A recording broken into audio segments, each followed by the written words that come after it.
A few minutes past midnight, an Allied agent far behind enemy lines tapped out a message.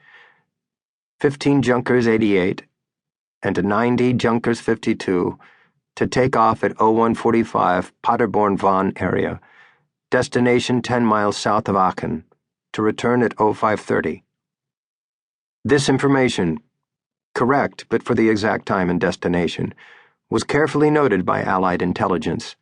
Its meaning was clear. A major paratroop drop was about to be made, probably in an effort to impede U.S. reinforcements to the Ardennes from the north. Even as the message started up through Allied channels, 1,200 German paratroopers were boarding the big Junker transports at Paderborn and Lippspringe. Their leader was Baron von der Heydte. He was ready, if far from prepared, to drop in the woods north of Malmedy and try to cut off any reinforcements sent south to the Ardennes. About 1 a.m. on the morning of December 17th, the first plane, von der Heydte aboard, took off from Lippspringe. Half an hour later, the last plane left Paderborn.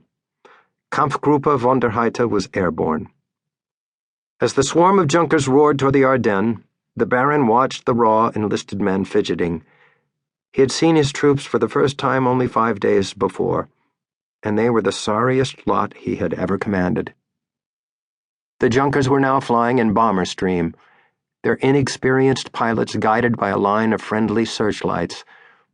In von der Heydte's plane, the enlisted men were whispering, cursing the Armee, then the Luftwaffe. For their benefit, the jumpmaster patiently reviewed the operation once again.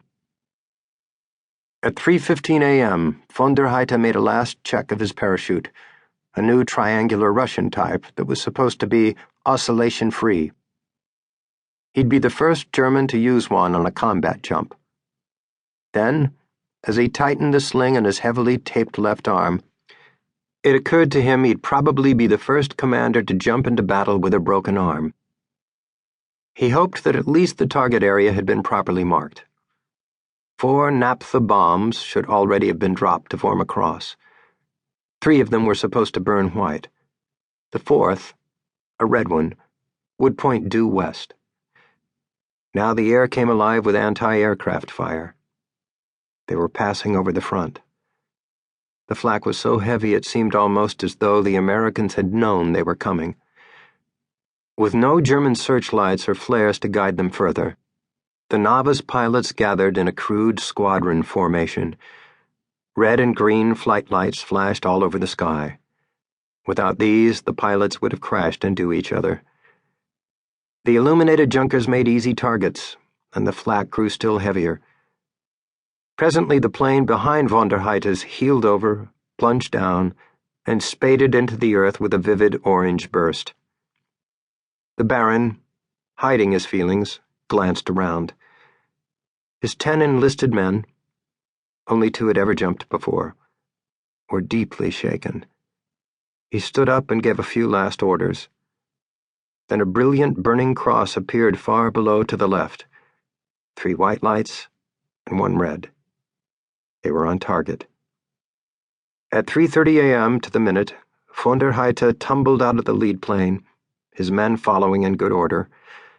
As the next planes passed overhead, the night bloomed with parachutes, pale blobs sailing against the dark.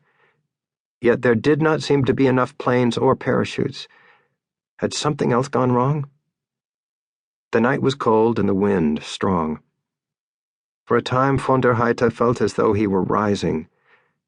Then the wind slacked off and he settled into the target area. A wood loomed up at him, slid away at the last moment. His feet hit hard in the mud of a field. Before the wind could belly out his chute, he pressed the 2 buttons on his chest and unstrapped the belts at his thighs. Above him, lighted by red, yellow, and green fountains of tracers, his parachutes were still drifting down.